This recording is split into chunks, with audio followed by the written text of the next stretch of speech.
Hi everybody! I have apparently gotten sucked into doing a junk journal. Actually, my mom has been making them and having a lot of fun with them, so I was like, well, let me give it a try. And I've been wanting to do something creative but I only have small amounts of time these days. So I've got my first one as far as the basics done, and I absolutely loved doing it. But my challenge was finding a book that I wanted to use as far as the cover. And I had bought this book years and years ago, basically just because I loved the cover of it. And you know, it was all tore up inside and everything else. It was in pretty rough shape. So it was the perfect candidate to use for this. So I did take the book part out of it. And you know, I definitely learned some things while I was doing this. And yeah, I did the stitched binding, which was good. I did the blind stitch. There's no stitching on this back spine. And you can see the book is pretty beat up, and I do need to do a little more repair work there. But once I took the book out, it was pretty fragile, and you're not going to be able to see what I did, but I actually I had some book binding cloth that I secured down to the inside of the spine to give it some more strength and stabilize it some. And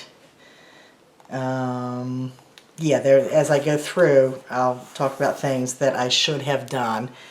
Like when I was stitching, attaching my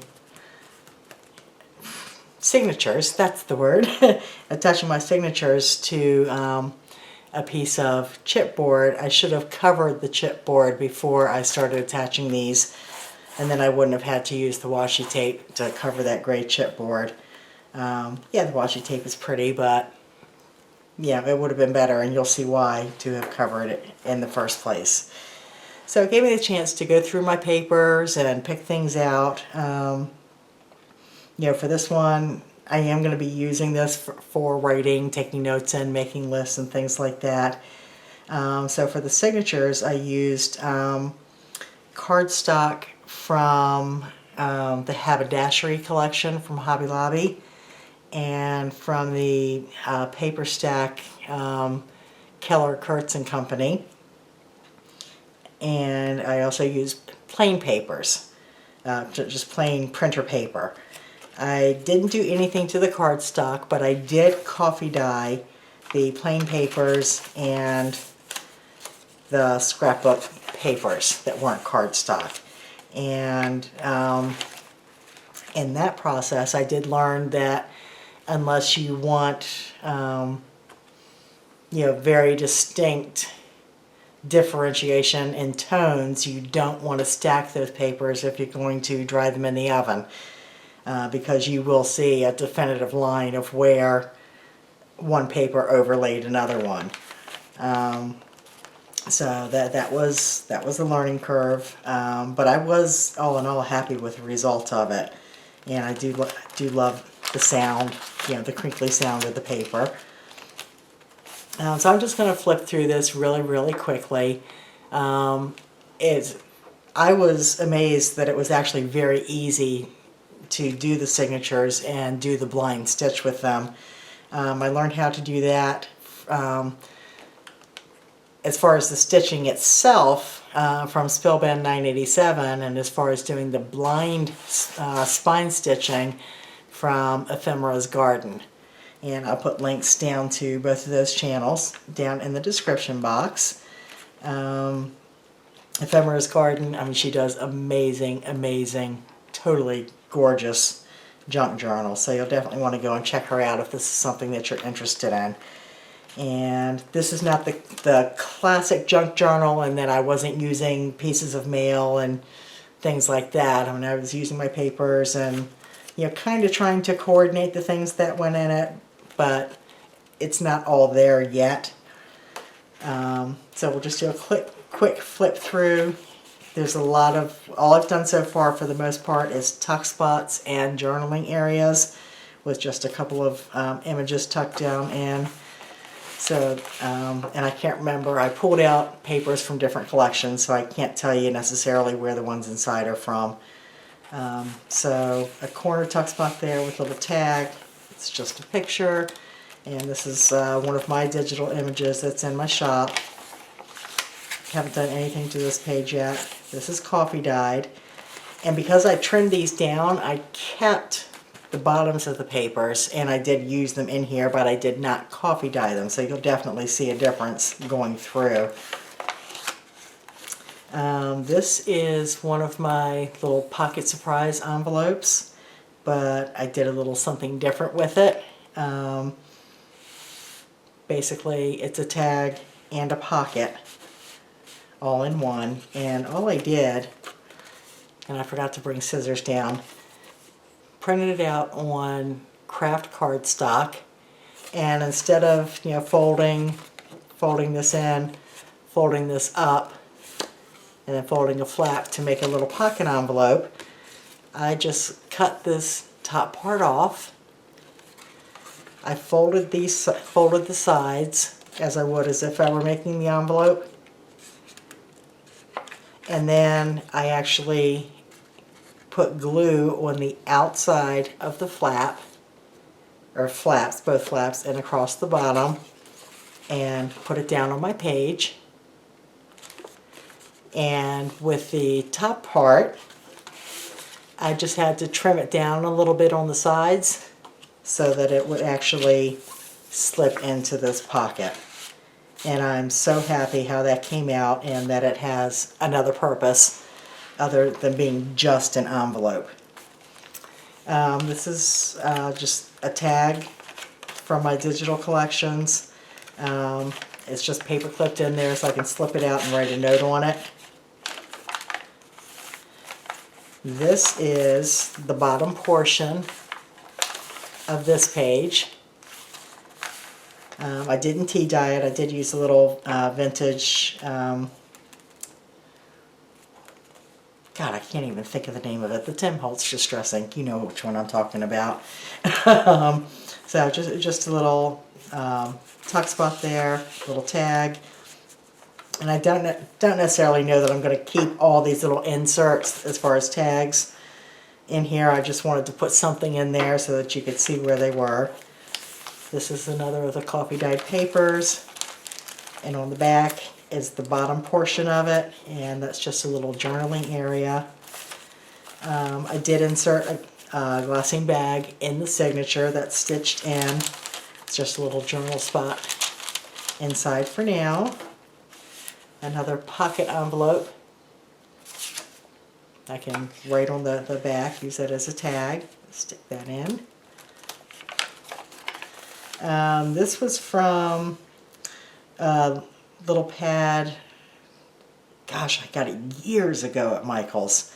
I just tore it out. I'd left the edging on it because I liked the look of it, and I just put that in to make myself a larger journaling area. And this is another one of my little digital designs papers, and I just made a teeny tiny little envelope and stuck that in there. Just thought that was cute. Another paper, another one of my digital designs that I've printed on a glassine bag, and just tucked an assortment of leftover cuts from the papers in there. The bottom portion of one of the papers, just a little tuck spot with a tag. Blank page with the bottoms of the cardstocks. I stitched those into the signatures. So that is, you know, inside blank, totally blank, and I did that on all three signatures so that I could, you know, write in there whatever I wanted to. Another blank page, another tag just put in there, another little journal spot from the bottom portion of one of the pages. It's actually the bottom portion of this page. This one one of the pocket surprise envelopes again, but I didn't necessarily want to use the top portion, so I just stuck, this is business card size, and I think that's one from one of the Prima journal spots collections. This is one of my digital tags, and I made it a tuck spot. That's just a little piece of ephemera that I had. The other half of the glassine bag. This is just a like a little antique score pad that I have, and I'll just tuck that in there. Another pocket made from the bottom portion of the paper. Just some from the paper collection. Keller carts, just cut out some little tags to stick in there. This is from Mirabella paper collection from Hobby Lobby, the paper source. That's just clipped in there. Another little pocket envelope with a card. The little flip journal page. Another tuck spot from one of my tags. This is art paper from Prima that I just cut and made pockets.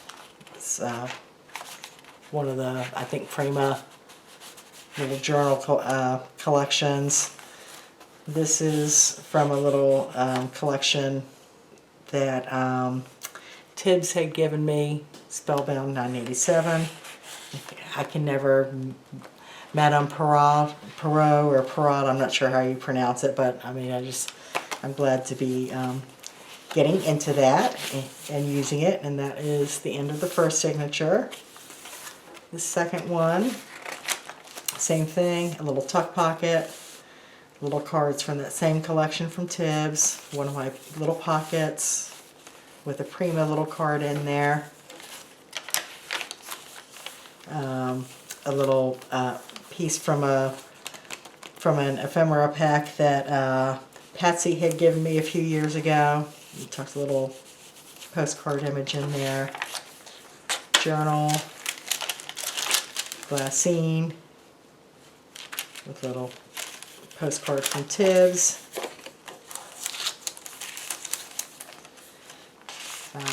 Can't remember which paper collection this was from. It's from a 6x6 paper stack, and I just made a little folding journal section there. Another pocket envelope cut into a pocket with tag. Journaling area, just an image. Little envelope. This might be from Almanac, or oh gosh,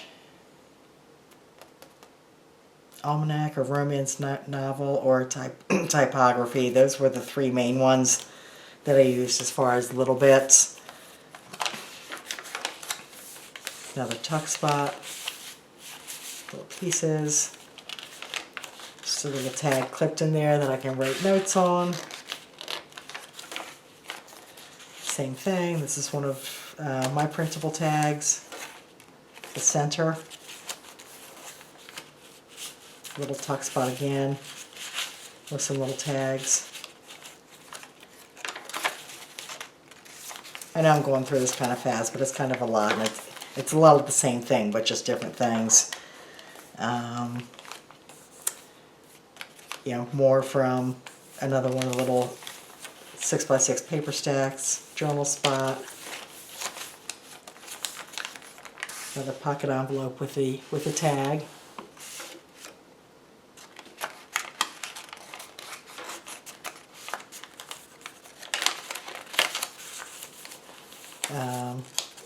Then just made a pocket here, slip that in. Pocket here with some more little tags. This is from the typography collection. This one, I used one of my printable tags and printed it on the craft card stock again. And all I folded down the top of it, folded up the bottom, and the sides are glued, and it's just a tiny little envelope. I thought that was really cute. Okay, and I think that this was probably from romance novel. Glassine, some little tags. More cardstock, just cut down for tag size, clipped in there for journaling. Pocket. This I fussy cut out from the haberdashery collection. Cut out just some larger pieces from that same sheet of paper. Stuck another little Prima tag in there. That's that signature. And this is what I mean, where I should have covered, wish I had covered the this chipboard piece that I sewed the signatures into, instead of having just that gray. So I want to figure out how to cover that. I know I could do washi tape, but I'm not going to get sucked into buying a huge collection of washi tape, so you know, I don't want something that's going to be completely different from what's here, so I'm not quite sure how I'm going to cover that up yet. But if you decide to do this method, then cover your chipboard before you attach your signatures to it. Just future reference. This is one of my digital papers, printed on the craft cardstock. One of my digital papers, and I don't have this one in the shop. It's actually one of my fabric designs, and I scanned a piece of this coffee dyed paper and overlaid it so that it looks old. I just made a little pocket there. Piece of paper from the Mirabella collection. Pocket, little tag, another pocket. So all kinds of tuck spots in here where I can stick little goodies and keepsakes, whatever I decide to put in it eventually. I love how this paper took the coffee dye, because when you see what wasn't dyed, I mean, it is a big difference. This was not dyed. And I don't know, something about it. It's just, to me, the blue just pops on this a little bit more. Just a little journal area, another glassine bag, tuck spot, tuck spot. This is one of my digital papers also, just cut down and left a large tag. Another little tuck spot, another pocket envelope used as a tuck spot with a Prima card in there. This is more paper from Patsy from that same little collection she gave me. I intended to make this a large envelope and accidentally put glue all over it, so then just added another piece on the top to make a small envelope or a small tuck spot, and I like how that ended up coming out. In the center, another corner tuck. Another corner tuck. This is from one of the papers from that collection from Tibbs. Just a little journal area that will come out. Just little tags. Pocket. Tags. Yeah, and you can see, I mean, I haven't dressed up any of the tags or anything yet. I mean, this is the basic beginning. The glassine.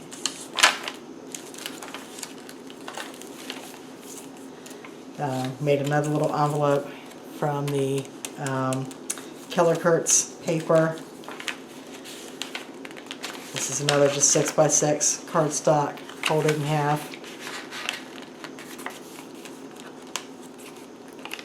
This one is a little tuck spot, but I didn't put anything in it. Another glassine bag that I printed on, and I just tucked in, you know, some of the Mirabella paper in there. It fits in perfectly. And just some more paper making corner tuck spots with pieces just tucked in there for now. So And then the back, again, you know, covered that part with washi tape. I haven't figured out what I'm going to do for a closure yet, but oh my gosh, this was fun to do, and it used some of the paper that's been sitting around here forever, not getting used. So yeah, I think I'm going to have a lot of fun with this. This one I'm going to actually use and write in and keep little bits in. And I'm probably going to do something, maybe make one with my jelly papers, more of an art journal. I did find a couple of books at Goodwill. I didn't grab them down, but one of them, because I couldn't find anything like this. This is not something that you come across very often. Yeah, I guess if you go to an antique store, but I'm not going to pay a whole lot of money for a book that I'm going to just be gutting. I found one hardback. I was looking for interesting titles more than the visuals. I found one called I Am Rembrandt's Daughter, and I think that's the one I'm going to turn into more of an art junk journal. And oh gosh, what was the name of the other one? Oh shoot, now I can't remember and I didn't grab it, but you'll see it at some point and you will get a kick out of it. So that's what I've been doing in my little bits and pieces of spare time. Definitely had fun with it. I will definitely use it, and I will definitely be making more. So let me know if you have any questions. There are definitely tons of good videos out there, you know, on how to do the different bits and pieces and stuff. The signatures were not hard at all. You know, again, lots of videos out there on how to do those, but I will put links down to EphemerasGarden and Spellbound987, because I know Tibbs did do one on signatures. EphemerasGarden did one on the blind stitch signatures, and she's got loads of junk journals. And she has a shop too where she does sell printables, some really beautiful things, and I think sometimes she does sell her junk journals also. So thank you all so much for watching. Hopefully after this week comes up, I'll be able to spend a little more time catching up, watching videos, commenting on videos, replying to your comments, which I do read and I truly appreciate, and just, you know, haven't had much time to do anything because it's just that time of year. So hopefully after a couple weeks then things can kind of stabilize a little bit and I can get back in the groove. But thank you all so much for watching, and I do appreciate your comments, and I will hopefully see you soon. Till then, take care. Bye-bye.